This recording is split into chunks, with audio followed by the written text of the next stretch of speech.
always say die. Here we are, killing ourselves a little. We just need one more hit, and we might just live forever. Oh, here we are, we're going down with this shit. Hey, it's JC1424 once again with NASCAR Thunder 2004. In this episode of our second season in career mode, we are going to be completing race 14 of 36, which is going to be at Pocono Raceway for the Pocono 500. In the last episode, we went to Dover International Speedway, the Monster Mile, where we finished in 15th place, so we met the sponsor's expectation.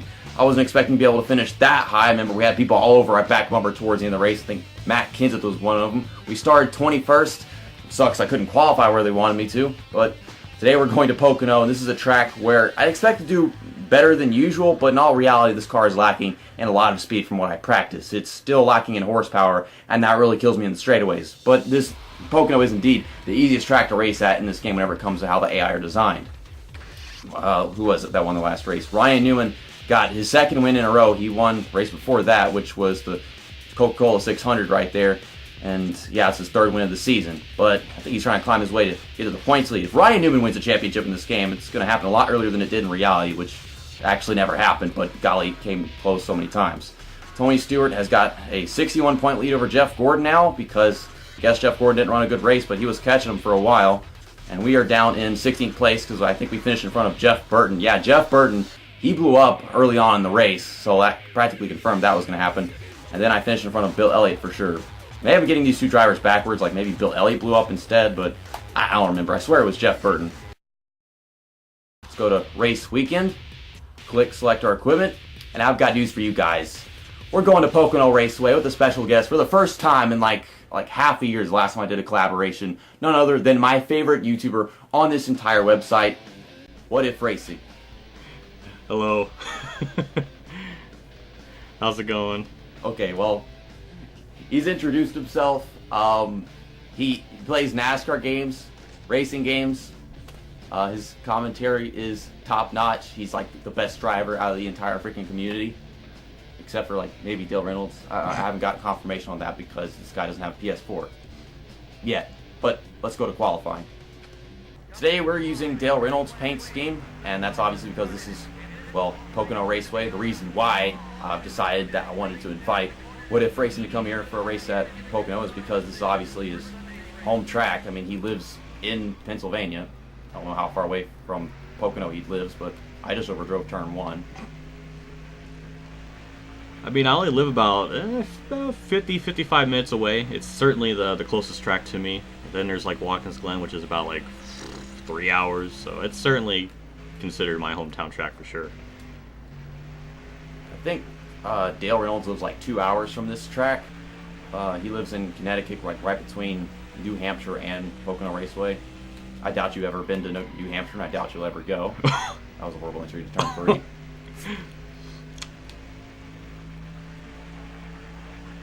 Okay, well, let's see how this first lap was. 29th.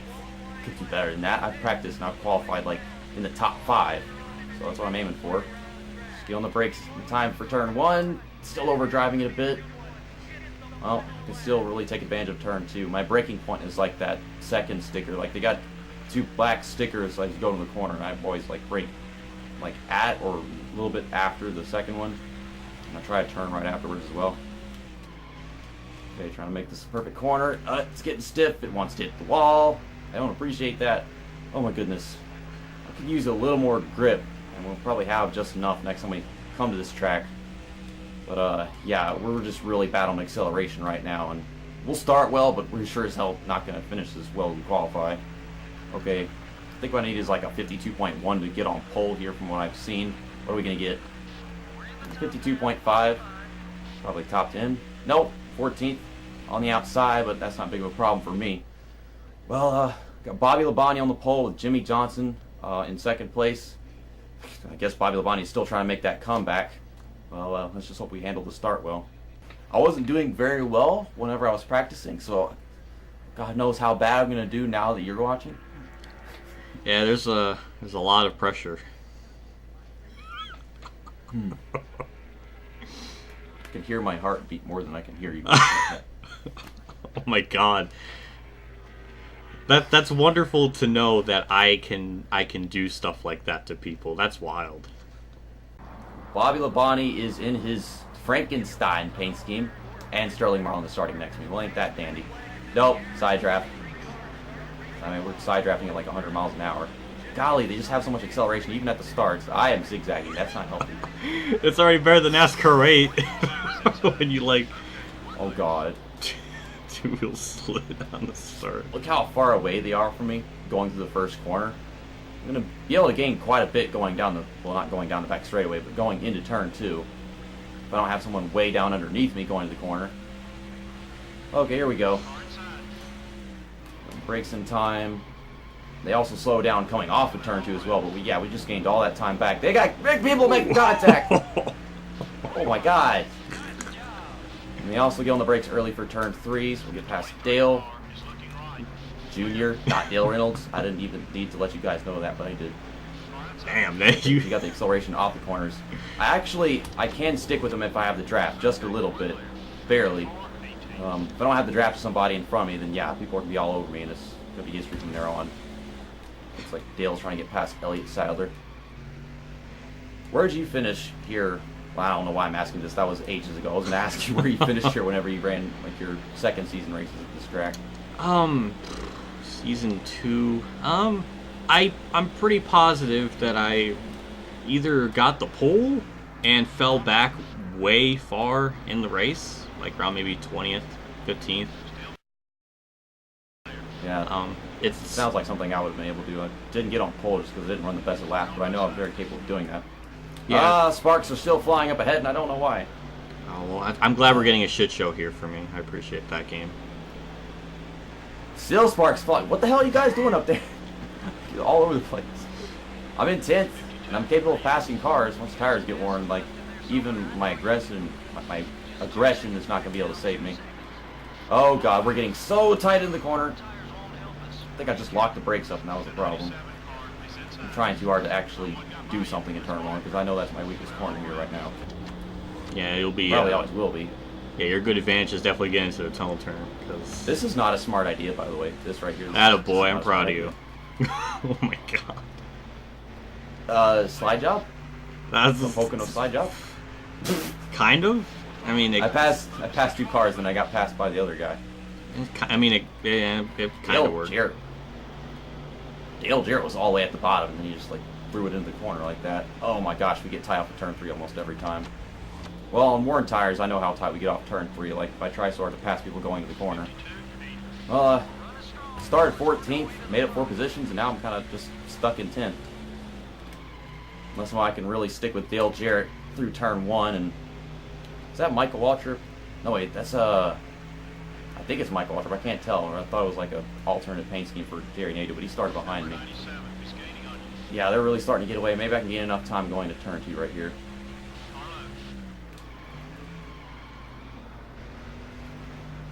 I forget how fast I am through that corner, because, yeah, we actually closed the gap. Yeah. And maybe I can get past Michael Waltrip at 3. Yeah, turn 2 is going to be your best friend there, going to that corner. You can definitely really kind of outbrake them. Golly, my controller is sex toy right now with the freaking curb. Aye. So I actually passed Michael Waltrip in turn 3. They do have good acceleration off of turn 3, and my car gets tight, which is why I can't really take advantage of that corner fully. Turn 1, I'm just trying to really get by. I need to not lock up the brakes like I did a while ago whenever I hit Elliott Sadler. Trying to keep Michael Waltrip from completing this pass. Make him check up. A little contact. It's weird how like you can make contact with somebody and not make a scratch, but I remember one time I bumped into somebody a little bit and the whole freaking car just like got shattered, all gray all over it. I overdrove it. Hello! Hi, Tony. I'm ruining your championship hopes. Don't worry about it, though. What's nice... Yeah, those guys are starting to get away. I don't think I can get it back. What's nice to see right now, because I haven't played Thunder 04 in such a long time, is that, like, it's not like Dirt Daytona or NASCAR Heat 3 where they'll just kind of stick the corner perfectly. Oh my god, Kurt Busch. Fuck you, man. It's nice.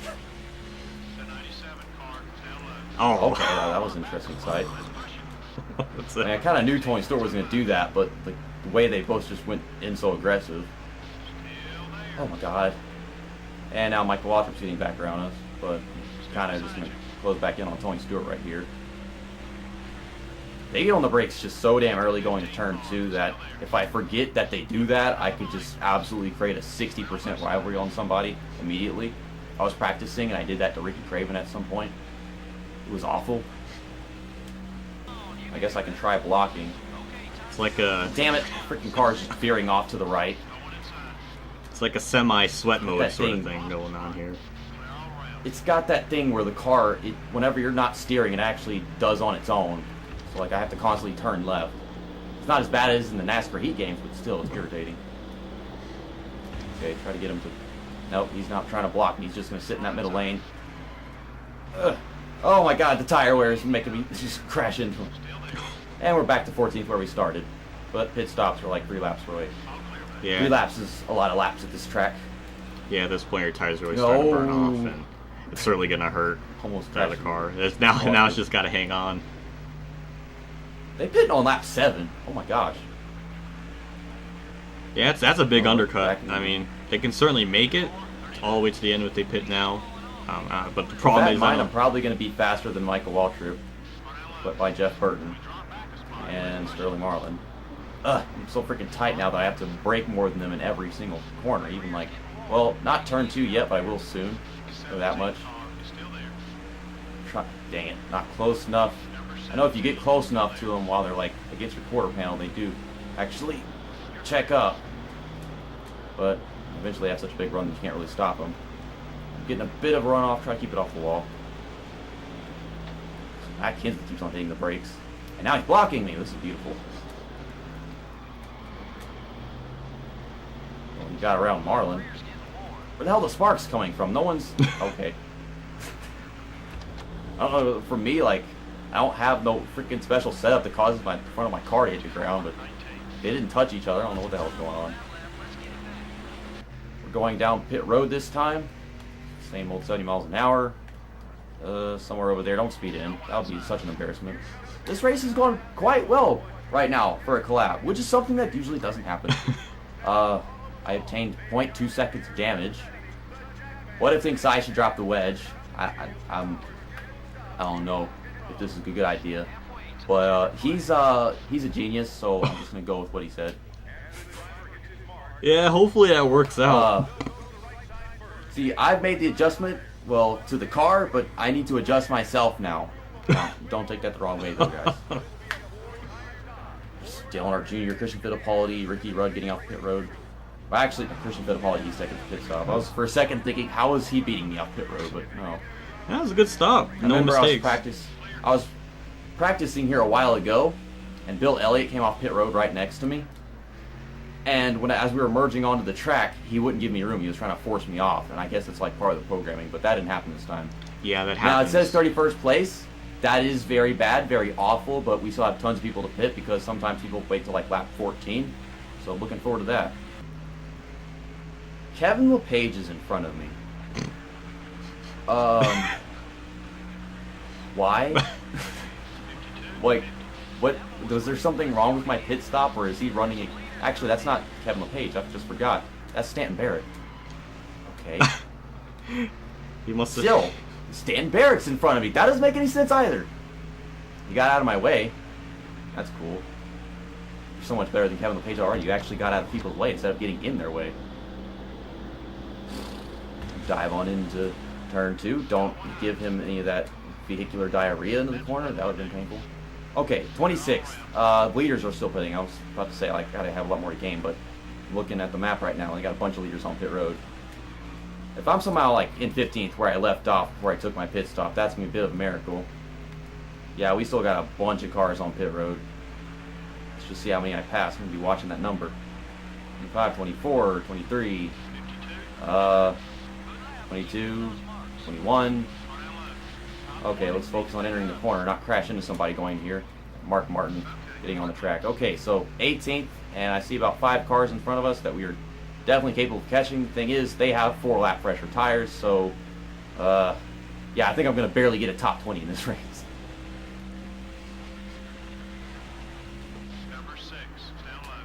Yeah, that's like the one thing that sucks with Pocono, at least on this game, is like you can either pit really early and kind of undercut the field but lose spots, or you can pit like around lap 14 and lose a lot of time before you do that. Oh my god, sparks flying up there again. It's like the fourth time that's happened in this race. I don't know why. Like, I mean, it makes sense now. They got like cars going 3 wide through turn 3. Mark, you get back here. Laps are counting down. Why are these guys all the way on the freaking outside lane going to the corner? Okay, they're going 3 wide. Mark Martin's almost dumping Johnny Benson or something. Yeah, I need this draft. Pull me. Finish better. Now I got Sterling Marlin on my bumper too. Oh dear, I need to not rear-end this guy. Okay, that's not rear-ending JC. That's driving off the track like a fucking moron. I think I did that at Darlington at the beginning of the season. Trying to make my corner entry better, instead I just dive off the track. Okay, well, Sterling Marlin is catching us, but we are certainly faster than Johnny Benson. I don't know if we just caught him, or if he came off pit road really close to us. I mean, I don't know if he has fresher tires on, is what I'm trying to say. We're going to pass Jay McMurray as well. Will be for 18th place. Golly, this car is so tight in the corners. I made that wedge adjustment, which was actually a good idea, so never doubt the greatness of What If Racing. Guys. Yes! Oh, I'm so glad that worked out. Now the problem is, can you hang on to it as the run goes on? It might get a little bit looser or tighter, I don't know. Ay. Okay, I passed Jay McMurray, and then I guess Sterling Marlin's planning to get around me soon. Got 2 laps to go. We are indeed catching Bill Elliott, so that could get us a 18th place finish. The fact that I'm going to finish worse in this race than Dover is depressing for me, but as long as I'm meeting my contract expectations in a collab video, I guess it's an actual success. I thought that I'd struggle to get a top 20 in this video, and not really. I'm getting there, and further. But yeah, What If and I were just talking about how, like, the What If racing. I'm too dumb for YouTube. Oh my god. Win Val, he was racing at Chicagoland in career mode, and before the race started, some of the AI dived off the track, and then they all started doing it, and it was just a complete shit show. Like, most of the field got a DNF before the race even started. And while neither of us had ever seen it go that far, I think ages and ages ago, I was watching Dale Reynolds race at Bristol at the beginning of a career mode he was doing in like 2015. And I saw 2 cars dive off the track, and I think they were like in the front row. But he pressed the skip button immediately, and he didn't even notice. But now that I've seen what happened on WinVal's channel, I know what happens when they do that. It never happened to me, but yeah, like that's like one of the biggest glitches in the entire game. It's a very rare one too. Meanwhile, Bill Elliott is putting up the fight of the century. This is for 17th. Don't run him over. Don't run him over, JC. Oh my god. Oh god. Side job. I didn't dive to the bottom early enough. I could have sworn this would have been for 18th. Did we pass somebody like overheating at some point? I don't know. To look at the results, Bill Elliott just freaking slammed the brakes early going to the corner. But there we go. We pull on him going to 3, and we're going to finish in 17th place here at Pocono Raceway, meeting the contract expectations in a collab. For the first time in like 2 years, I did a collab, and nothing went wrong. Kevin Harvick wins. Tomorrow we're going to Michigan International Speedway for the Series 400 with Legend Racer 88's paint scheme because, well, Dale Earnhardt Jr., he's really great at Michigan, or he was before he quit racing. I think he wasn't even good at Michigan anymore before he retired, though, to be honest, because his career was just falling off. But yeah, let's go ahead and take a look at all the statistics now. Okay, it's who won that race again? Kevin Harvick. Wait, Kevin Harvick hadn't won a race yet? I thought he did. I know he won some races last season. Okay, so that means Kevin Harvick is our 10th first-time winner this season. And it took a while to finally get that, but Dale Earnhardt Jr. still hasn't won a race yet, at least a points race. But we all know that's going to happen eventually. Tony Stewart is now 71 points in front of Jeff Gordon. Ryan Newman with that DNF right there, he's now in 7th place. Bobby Labonte's gotten into 4th. And I think he qualified on pole, didn't he? The Frankenstein car. And we are now down in 17th place in the point standings, like 5 points behind Jeff Burton. Bill Elliott, he finished right behind me, but we're actually starting to pull on in the point standings, so that's nice to see. I don't know if we're going to be that good at Michigan so that we can get back around Jeff Burton or not, but I know eventually we'll get around Michael Waltrip. I can confirm that. Ricky Rudd, he's always making up a bunch of positions. Mark Martin respects me, and no one else cares about me. I can't speak the English language. Blah, blah, blah, blah, blah. And, yeah, your words. Like I was saying, Ricky Road is always, like, one of the fastest drivers, always make up positions and stuff. I thought it would have been, like, Dale Jarrett with the fastest lap and stuff, but, no, Kevin Harvick was actually quite dominant. He was the front runner, led the most laps, and fastest driver out there, though Bobby Labonte started on pole. I don't know what happened to Bobby Labonte. I didn't even check to see where he finished in that one, to be honest. Kevin Grubb, rookie of the race. Matt Kenseth made the most exciting pass. I swear if it was on me, that's bullcrap, because passing me is not exciting. Only me passing other people is exciting. Ego. Shop additions. We got 3 races left before the engine dyno gets here, adding 10 power. That might actually come in handy whenever we go to the next Pocono race. I mean, I don't think it's going to take us to victory lane, but who knows. And as far as the garage goes, we still got 1 race left overhauling on this chassis right here. It's going to be a 62-62, so we can't do anything with this right here. We're going into Michigan with a chassis with a little less tire grip and tire wear than usual. I don't think Michigan is that much of a tire wear track, but of course Pocono shouldn't be one either, but I don't know what I'm talking about anymore. Okay then, well, this right here is going to be here in, how many races does it say? Yeah, we got 1 race, so I kind of need to make the decision of whether I want to sell this part, 6359, whenever it gets repaired, or just use this, and then, well, I think I want to use this and get rid of it, because even overhaul, it's not going to be as high as this is whenever I repair it. So I think that's the best decision. We'll use this, and then when we're done with it, we'll sell it. And I already made the decision to sell the body that we just used at the Pocono race, because I know it's not going to be as good as this one is whenever it's done being overhauled. And then, of course, this right here, it just came in, our fresh body, and we're going to use that in the next race at Michigan. And then, of course, we got our sponsorship happinesses. It's up to 70 with UAW. So, yeah, I've done a great job with this primary sponsorship, but I don't know if we're probably not going to still have the sponsorship once the contract finally comes to an end. Probably going to get a new one for some new paint schemes and stuff from everybody next season. But, yeah, it's amazing to see how much progress we made. We're able to finish top 20 in every race. That was actually my 8th top 20 in a row, I think.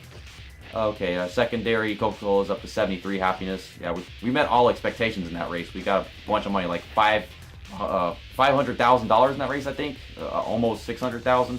So, yeah, it's really a perfect race. It's just a perfect performance in the clap. No choke whatsoever. And I really want to thank you once again, What If Racing, for joining us. It's an amazing experience. Without that lucky t-shirt, we would have finished like 30th or something. Yeah. Thanks for having me on. Well, it was nice, and I appreciate it. And yeah, glad you did well. You didn't choke, and I guess the t-shirt continues to be lucky even beyond my channel. So that's good to know. Okay, well, now that I know what your charm is and what it takes to actually do well in every race, even though I've gotten my 8th consecutive top 20 and meeting the contract expectations, I'm going to have to ask you to mail your t-shirt to me now, please. I need God. it. Well, yeah, once again, thank you, and see you next time. That's that, and episode over.